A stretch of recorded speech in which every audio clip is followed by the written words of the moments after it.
मेरे प्यारे श्रोतागणों मेरे प्यारे सब्सक्राइबर्स, मैं नरेंद्र वर्मा आपका भक्ति स्टोरी व्लॉग में एक बार से फिर स्वागत अभिनंदन करता हूं।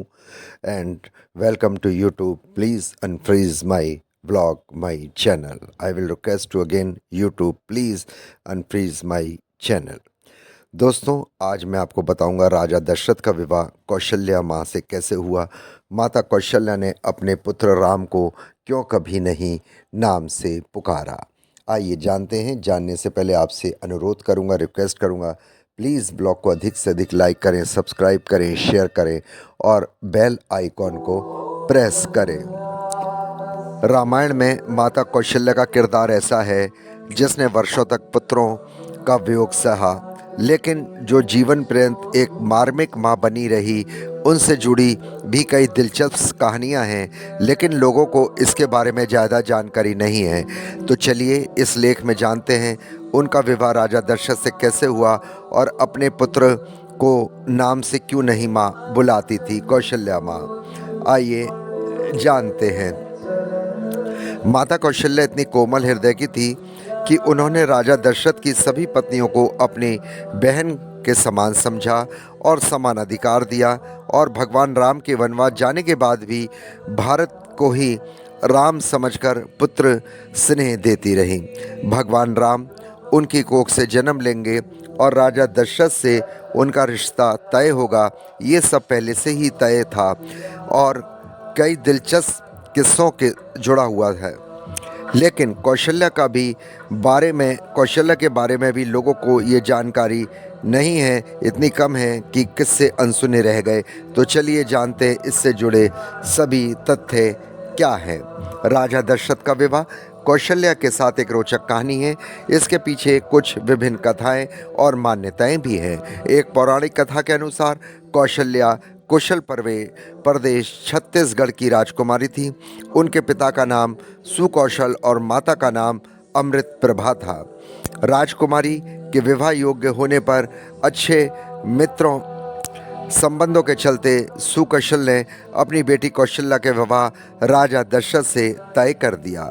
लेकिन अचानक एक दिन राजकुमारी कौशल्या राजभवन से अदृश्य हो गई।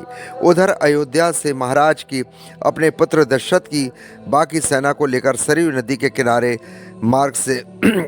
नदी के मार्ग से नौका द्वारा कौशल की यात्रा के लिए निकले ताकि पुत्र विवाह शीघ्र हो सके। अचानक भयानक आंधी आई, बहुत सी नौकाएं डूब गई। महाराज ने देखा कि युवराज जिस नौका से चल रहे थे उसका भी कोई अता पता नहीं। युवराज माने दशरथ जी। दरअसल रावण ने जब अपने भाग्य पर विचार किया तो उसे पता चला कि दशरथ और कौशल्या द्वारा पुत्र का जो उत्पन्न होगा उससे रावण का वध होगा, क्योंकि रावण एक महान पंडित भी था, ज्योतिष भी था और ज्ञानी तो था ही, विद्वान तो था ही। इसलिए उसने कौशल्या के हरण करके उन्हें पेटिका में बंद करके दक्षिण सागर में अपने परिचित महात्मस्य को दे दिया। महामत्स्य पेटिका को सदैव अपने सुख में रखता था, अपने मुख में रखता था, इतना बड़ा दैत्य था। लेकिन एक दिन दूसरे महामत्स्य ने उस पर आक्रमण कर दिया, दूसरे राक्षस ने, और उसने लड़ने के लिए मत्स्य की पेटी गंगा सागर के किनारे भूमि पर छोड़ दी। भीतर में कौशल्या पेटी खोलकर बाहर आ गई और सहयोग से दशरथ जी भी बहते बहते वहां पहुंच गए और कौशल्या से उनकी पहली मुलाकात हुई। परस्पर परिचय के बाद उन्होंने कौशल्या से विवाह कर लिया और अयोध्या जी लौट आए। माता कौशल्या ने अपने पुत्र राम का नाम कभी नहीं लिया था। इसके पीछे भी मान्यता है। प्रभु राम कौशल्या को पुत्र के रूप में आसानी से नहीं मिले थे, बल्कि राजा दशरथ ने पुत्र कामेष्टि यज्ञ के रूप में 4 पुत्रों को पाया था। राम सबसे बड़े थे, इसलिए पिता और माता के सबसे लाडले भी थे तो तीनों चारों ही भाई। लेकिन माता कौशल्या ने कभी उनके नाम से नहीं राम को पुकारा। ऐसी मान्यता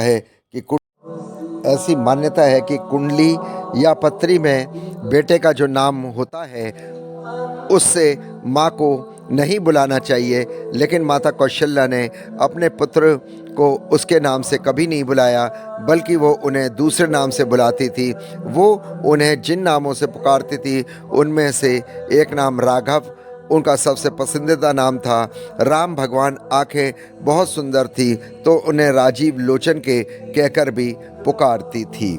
तो मित्रों, ये कहानी थी कि रावण ने कैसे माँ कौशल्या का भी हरण किया था, और मैंने आपको जानकारी दी, और कैसे विवाह हुआ दशरथ जी से माँ कौशल्या का। माँ कौशल्या किसकी पुत्री थी ये भी आपने जाना। और आपको व्लॉग आशा करता हूँ पसंद आया होगा। भगवान राम की आप पे कृपा बनी रहे, भगवान राम आपके सारे कष्ट दूर करें। प्लीज़ ब्लॉग को अधिक से अधिक लाइक करें, सब्सक्राइब करें, शेयर करें, बेल आइकॉन को प्रेस करें। I will request to you to please unfreeze my channel and please viral my channel, please show my video.